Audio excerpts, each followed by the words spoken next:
বড়মার এক ভক্ত এক কঠিন পরিস্থিতিতে কিছুটা ডিপ্রেশনে চলে গেছিল, আর সেই সময়টা সত্যি ভীষণ যন্ত্রণাদায়ক। বড়মাকে স্মরণ করার পরই কিন্তু বড়মা তাকে সেই পরিস্থিতি থেকে কিভাবে উদ্ধার করলেন জানতে ভিডিওটার সাথে থাকো। আজ কথা বলবো বড়মার এক অনেক বড় ভক্ত কুণাল ঘোষ। ওর সাথে এক আশ্চর্যজনক ঘটনা ঘটেছে। ও দিল্লিতে একটা কোম্পানিতে চাকরি করত। কিছু ওর ব্যক্তিগত কারণে চাকরিটা ছেড়ে দিতে বাধ্য হয়। চাকরি ছেড়ে দিয়ে ও কলকাতায় চলে আসে।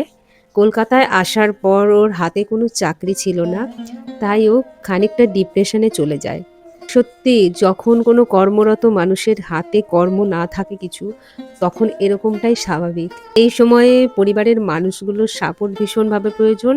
বড় মার নাম নিলেই কিন্তু এগুলো থেকে মুক্তি পাওয়া যায়। ভীষণ কাতরভাবে বড় মার কাছে প্রার্থনা নিবেদন করেন, আমার হাতে কোনো জব নেই, আমাকে একটা ভালো চাকরি পাই দাও।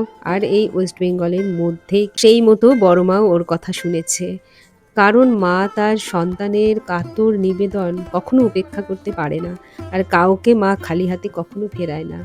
আশ্চর্যজনকভাবে 2 থেকে 3 মাসের মধ্যেই কিন্তু ও ওয়েস্ট বেঙ্গলের মধ্যে একটা ভালো কোম্পানিতে আবার চাকরি পেয়ে গেছে।